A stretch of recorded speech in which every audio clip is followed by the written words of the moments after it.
พี่น้อยนะสโลนะ สวัสดีทุกคนมันเป็นมือดีมือให้กัมพีกัมพีเพื่อไปเทศแรงนะในงานชาปนกิจไปมาฟังจานเพิ่นโปรแกรม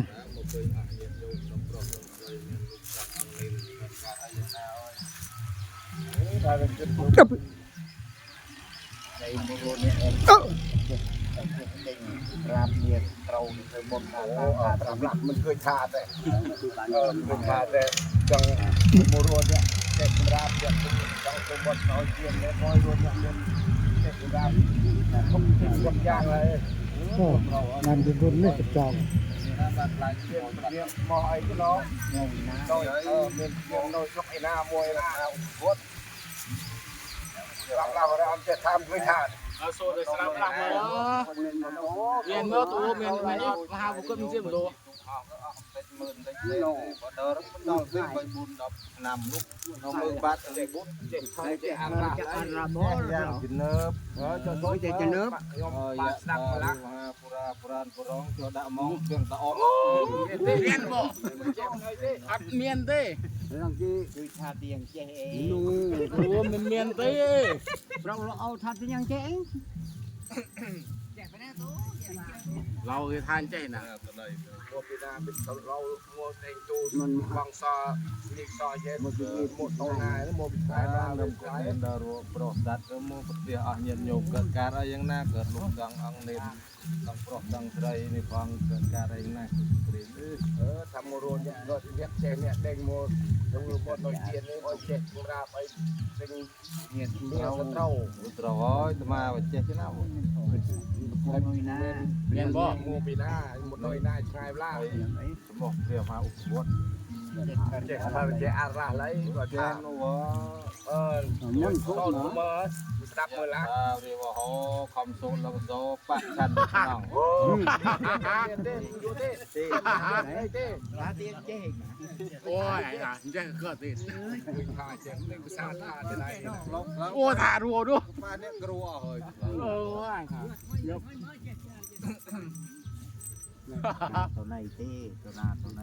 ซอสเปรี้ยวปลุกตัวหน้าตัวในนี่เป็นในซอสบางซอสปลุกมวยเจ๊นี่เดิมกุฏินดารุโปรดัตนะมุกเสียอาเนียโยมดังลูกดังอังสมเนรจักตุ่มดมปุกกัดการอะไรอย่างน่าอ๋อเนี่ยโน่โมโรเนี่ยปราณีโมโรเนี่ยปราณีรับเธอบนตามเอาสมิธเธอบนบอกเรียกเกียงก็เธอบนบอกเรียกเกียงก็โมโรเนี่ยเจ๊เนี่ยได้ยังโอ้ยคนเสียสมาพอดีเลยโยมเรียนชัวร์ไว้เรียนบอกเอาไว้ไอ้บอกเรียกมาวัดจิตแพทย์ยาละเลยจะอะไรเลยเจ๊หอยโตหอยก็คือต้องเป็นมีโตมาสดับมือละปุราปริปริวิตาเมนต์โตตังเจตานังสัพพิตังตังตุมหังตุเมตุสัมปีเรียนตุสังปาจังโตมาระมณิโตที่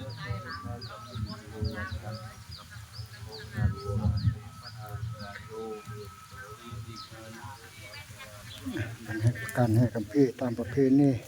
ของชาวอีสานชนบทอีสานใต้ให้กัมพีต่างเทศตอบแทนบุญคุณผู้ให้กำเนิดผู้ที่ล่วงลับไปมีการให้กัมพีต่างเทศกัน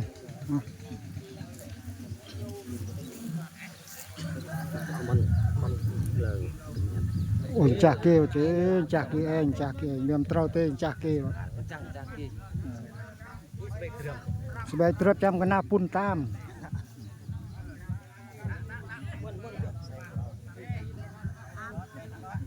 โจถ้าเป็นคนยืนนั่นก็สระไปทำไมจำแซง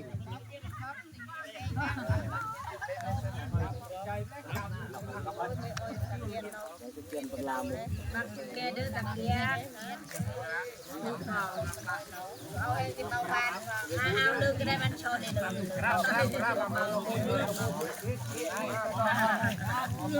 จับได้ลูกนะ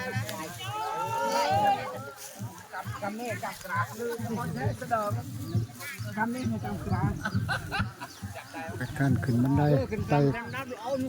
ขึ้นธรรมะนะธรรมะไปไต่ให้กราบคัมภีร์กันอย่างมาเลยนิมนต์บุญปรองลูกเอ้ยเลย ปากมั่วเลิกเต้า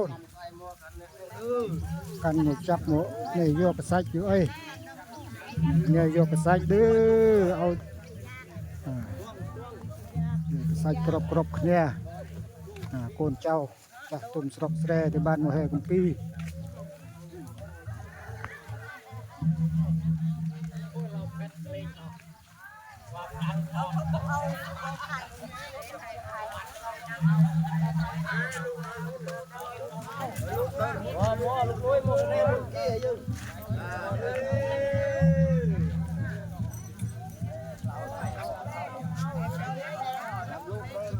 การให้กัมพีตามประเพณี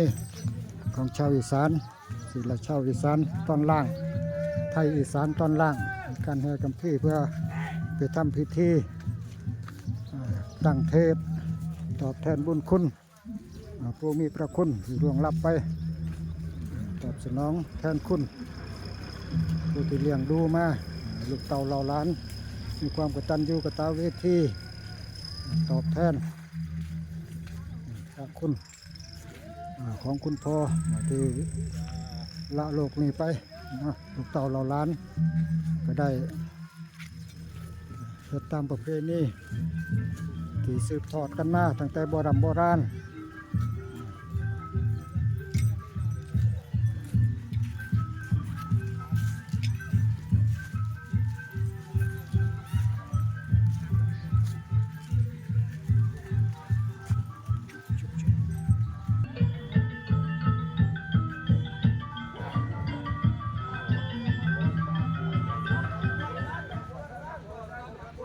มาถึงประรำพิธีเรียบร้อยช่วงนี้นะจะได้รับพรกันก่อนรับพรกันก่อนก็จะได้เฮ็ดบันไดพระเดชพระคุณเพิ่นเหยียบลงมาอีกตามประเพณีย้อนแสงในจักหน่อยขอโทษขออภัยเด้อย้อนแสง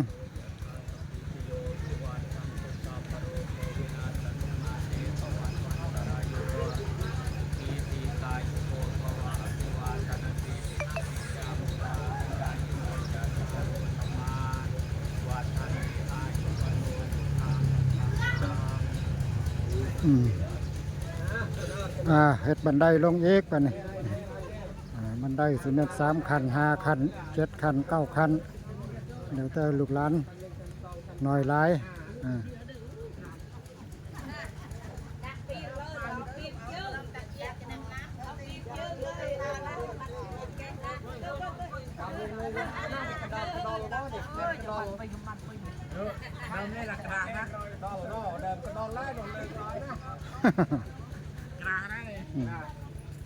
มีการเซตพิธีนะหอดประรำพิธีแล้ว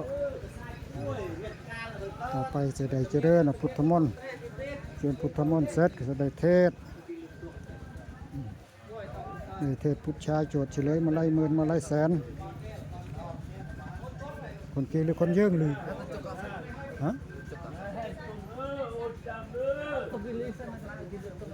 น่าจะมันสวดมนต์เราลึกตรงสนาม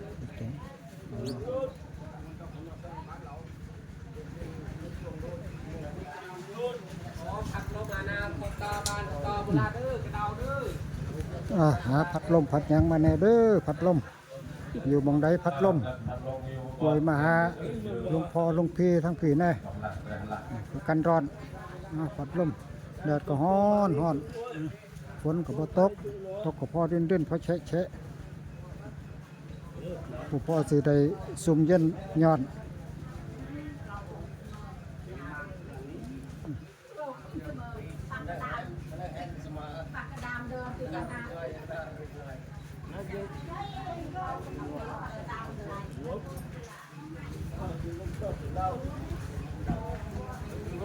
แค่นี้ก็น่าคอยจบคลิปแต่เพียงในความสบายดีดีแห้งกันทุกคนที่รับชมกันทุกคนดีแห้งคอยจบคลิปแต่เพียงในความสบายดี คนนี้ยังจะเลือกจวงมาเด้อเพลงนี้จวง